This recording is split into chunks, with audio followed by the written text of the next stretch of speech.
Ahora el tema se llama características de la configuración externa de la médula espinal. Iniciamos marcando la médula espinal. Entonces, igual volvemos a poner así lo que sería la médula espinal. De un lado, de otro lado. Vamos a empezar a mencionar lo que serían las características de la cara anterior. Entonces este es un esquema de la cara anterior de la médula espinal. Entonces aquí va a terminar la médula espinal. Y aquí vamos a poner una parte también de la médula espinal, donde termina. Después vamos a ver algunos detalles de la configuración interna de la médula espinal que estamos marcando en este momento. Es la sustancia gris y la sustancia blanca. Y esta es una vista anterior. Entonces, si esta es una vista anterior, tenemos en la línea media que hay un surco. Este surco, que como ya hemos mencionado cuando hablamos de configuración externa y de límites anatómicos de la médula espinal, se llama surco medio anterior. Es un verdadero surco, forma un surco en lo que sería la configuración interna de la médula espinal. Lateral a dicho surco medio anterior encontraremos otro surco. Este surco recibe el nombre de surco colateral anterior. De un lado, y vamos a poner el surco colateral anterior del otro lado. Entonces, ¿a qué corresponden estos surcos? El surco colateral anterior. Los surcos corresponden a lo que sería la entrada de las raíces anteriores de la médula espinal. Más que entrada sería la emergencia, porque recordemos que las raíces anteriores son motoras, llevan impulso del sistema nervioso central hacia la periferia. Entonces el surco colateral anterior corresponde a la emergencia de las raíces anteriores de los nervios espinales. Entonces aquí estoy poniendo un nervio, que sería el nervio cervical 1, como ejemplo. Entonces tengo varias raicillas que me van a dar origen a un nervio.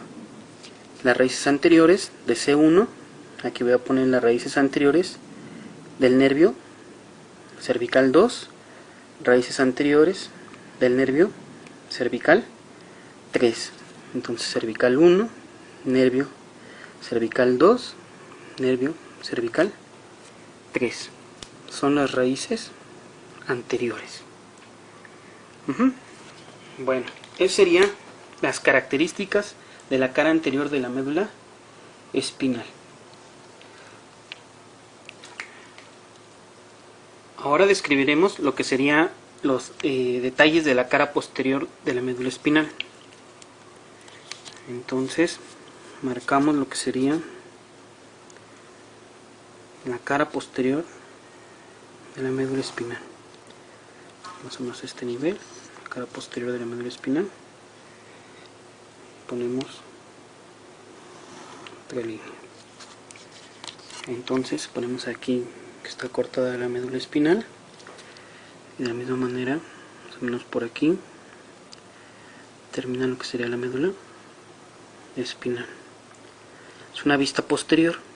Entonces ponemos aquí lo que serían las astas anteriores, las astas posteriores, de un lado y del otro lado, el conducto central medular. Entonces, en la línea media de esta cara posterior vamos a encontrar igual un surco. Este surco es el surco medio posterior. Hay algunos autores que dicen que no es un verdadero surco, sino que forma más bien un tabique de pía madre. No es tan profundo como el de la cara anterior. Es una de las características para diferenciar en un corte histológico o en un corte de médula espinal que es anterior y que es posterior. El surco anterior es bastante profundo, en cambio el posterior es un tabique medio posterior. Lateral a dicho surco encuentro otro surco, que sería el surco colateral posterior. De un lado ponemos el surco colateral posterior, del otro lado. Entre el surco medio posterior y el colateral posterior encuentro un tercer surco, que sería el surco paramedio posterior. de un lado y el surco paramedio posterior del otro lado. Dicho surco va a iniciar o aparece a partir del segmento medular T6. Después veremos por qué aparece a partir de este segmento medular. El surco en colateral posterior va a corresponder a la entrada de las raíces posteriores de los nervios espinales. Recordemos que la raíz posterior del nervio espinal es sensitivo. Entonces esta sería la raíz posterior del nervio C1. Las raicillas posteriores del nervio C1. Tenemos las raicillas posteriores del nervio C2. Las raíces posteriores del nervio C3.